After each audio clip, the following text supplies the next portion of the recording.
తెల్లవారు జాము ఆకాశం ఎర్రగా మండిపోతోంది. ఇరాన్, ఇజ్రాయెల్, అమెరికా యుద్ధం మా ఊరిమీద ప్రభావం చూపింది. ఆ ఎర్రని ఆకాశం కింద నా వంటింట్లో మంట కోసం నా పోరాటం మొదలైంది.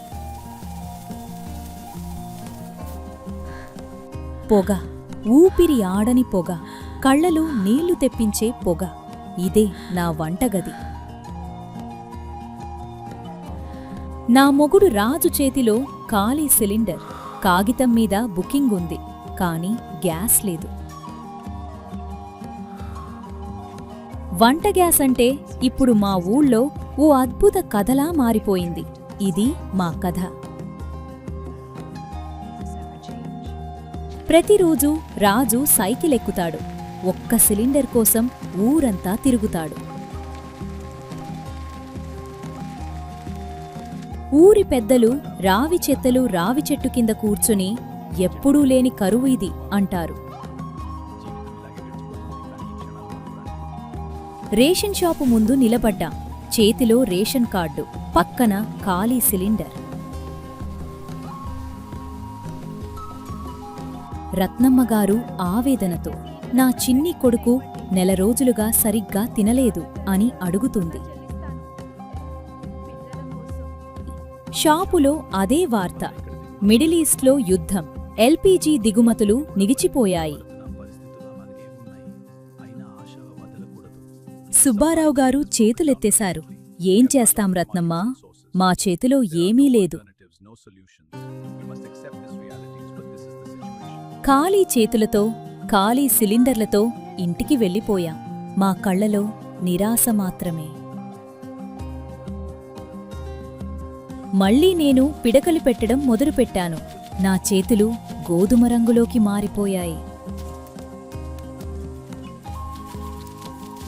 ఎండలో ఎండుతున్న పిడకలు. ఇవే నా ఇంధనం, ఇవే నా వంట గ్యాస్.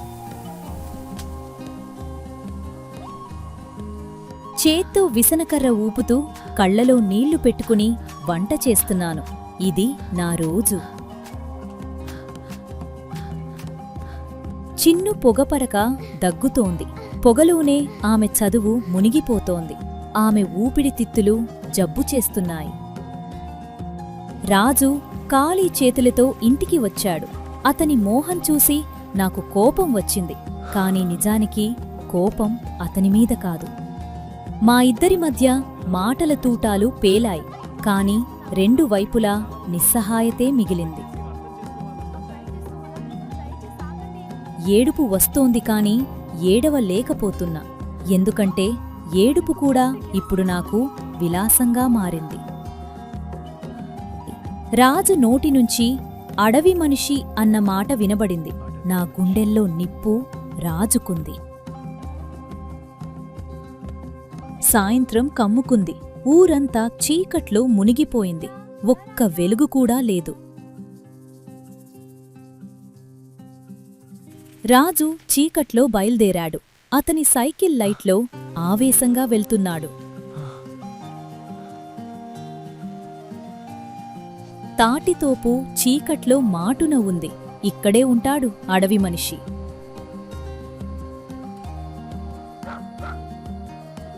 పెద్ద నాయక్, ఎవరికీ అందనివాడు. కాని ఇప్పుడు అతని దగ్గరికే వెళ్లాల్సిన పరిస్థితి.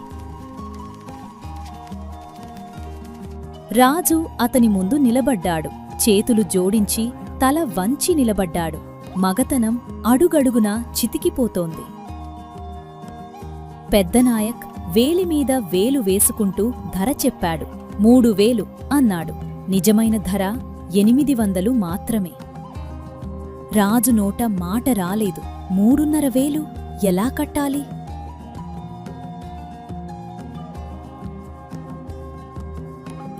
పెద్దనాయక్ నవ్వాడు. యుద్ధం రాజు, డిమాండ్ ఎక్కువ, సప్లై తక్కువ.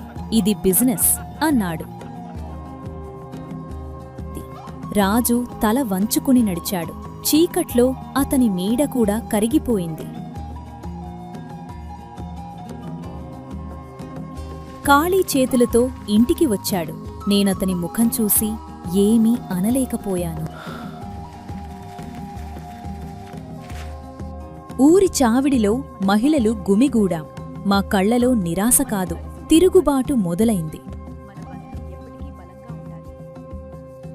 నేను మాట్లాడాను. ఇది వంట సమస్య మాత్రమే కాదు, ఇది మన అస్తిత్వానికి సంబంధించిన సమస్య. రత్నమ్మగారు లేచారు. ఆమె చేతులు వణికాయి, కాని గొంతు దృఢంగా ఉంది. మనం కలెక్టర్కి ఫిర్యాదు చేద్దాం. శ్రీను వచ్చాడు. చేతిలో ఫోనుంది. అక్కా, వాట్సాప్ ద్వారా వాయిస్ మెసేజ్ పంపించండి అన్నాడు. మా గొంతులోనే మా కథ చెప్పాలని శ్రీను చెప్పాడు. ఆ మాట మా అందరిలో కొత్త ఉత్సాహం నింపింది. చావిడి నుంచి బయల్దేరాం. ఇప్పుడు మా నడకలో ఒక కొత్త దృఢత్వం ఉంది.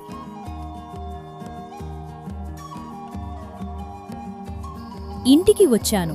చిన్ను నిద్రపోతోంది. రాజు చీకట్లో కూర్చునున్నాడు. నేను అతని పక్కన కూర్చున్నాను. తెల్లవారుజాము సర్పంచ్ గారింటి ముందు నిలబడ్డాం. చేతిలో మనవి పత్రం. సర్పంచ్ గారు మా మనవి పత్రం అందుకున్నారు. ఆయన కళ్లలో మా బాధకు గౌరవం కనిపించింది. శ్రీను ఫోన్ తీసుకున్నాడు. ఇప్పుడు మీరు మీ గొంతులోనే చెప్పండి అక్కా అన్నాడు. నేను మాట్లాడాను. మా పిల్లలు చదువుకోలేకపోతున్నారు. పొగతో ఊపిరితిత్తులు చెరిపోతున్నాయి. ఈ బ్లాక్ మార్కెట్ని ఆపండి. మా గొంతు ప్రయాణం మొదలైంది. ఒక ఫోన్ నుంచి మరో ఫోన్కు, ఊరు దాటి జిల్లా కేంద్రం దాకా. మా మాటలు చాలా దూరం వెళ్లాయి. అధికారుల టేబుల్ మీదకు, వార్తా కార్యాలయాల్లోకి, ఇంకా చాలామంది గుండెల్లోకి. టీవీలో మా ముఖాలు కనిపించాయి. తెలంగాణ గ్రామాల్లో ఎల్పీజీ సంక్షోభం, మహిళల నిరసన. మా పోరాటం ఇప్పుడు అందరికీ కనిపించింది. ఎంఆర్ఓ గారి జీపు ఊర్లోకి వచ్చింది. దుమ్ము రేపుతూ వచ్చిన ఆ జీపులో మా ఆశ కూడా వచ్చింది. ఎంఆర్ఓ గారు జీపు దిగారు. మా మధ్యకు వచ్చారు. లావణ్యగారా అని అడిగారు. మా మాటలు విన్నారు. నోట్లో రాసుకున్నారు. మాటలు మాత్రమే కాదు, మా బాధ కూడా విన్నారు. పోలీసులు తాటితోపులోకి వెళ్లారు. పెద్దనాయక్ చేతికి బంధించబడ్డాడు. అతని జీపులో దాచిన సిలిండర్లు బయటపడ్డాయి. ప్రభుత్వ ట్యాంకర్ నుంచి సిలిండర్లు దిగుతున్నాయి. మా కళ్ల ముందు నిజమవుతున్న కల. రేషన్ షాపు ముందు మళ్లీ లైను. కాని ఇప్పుడు మా ముఖాల్లో నిరాశ లేదు, ఆశ ఉంది. సుబ్బారావు గారు నా ఫారం మీద స్టాంపు వేశారు. రేపు సాయంత్రానికి సిలిండర్ ఇంటికి చేరుస్తాం అన్నారు. ఆ కాగితాన్ని నా 2 చేతులతో పట్టుకున్నాను.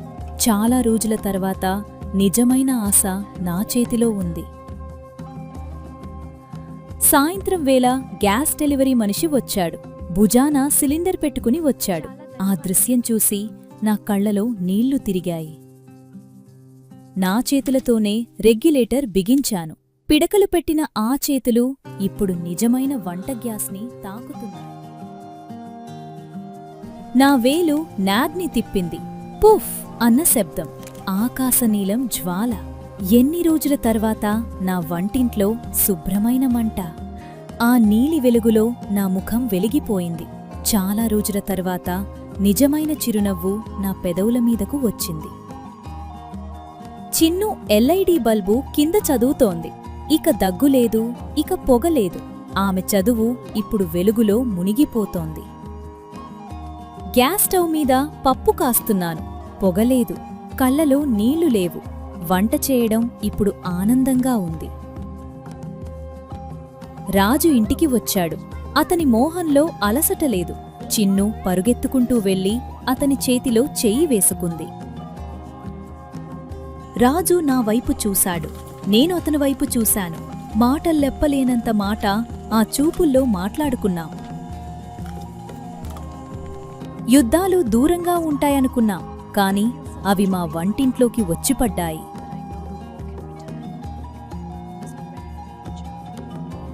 మా చిన్ని చేతిలోని మిప్పు కూడా వాళ్ళ చేతిలో ఆయుధమైంది, కాని మేము కలిసి నిలబడ్డాం.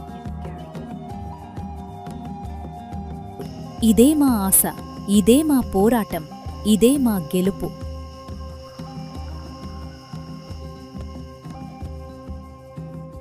నేను లావణ్య, ఇది నా కథ, ఇది మా ఊరి కథ.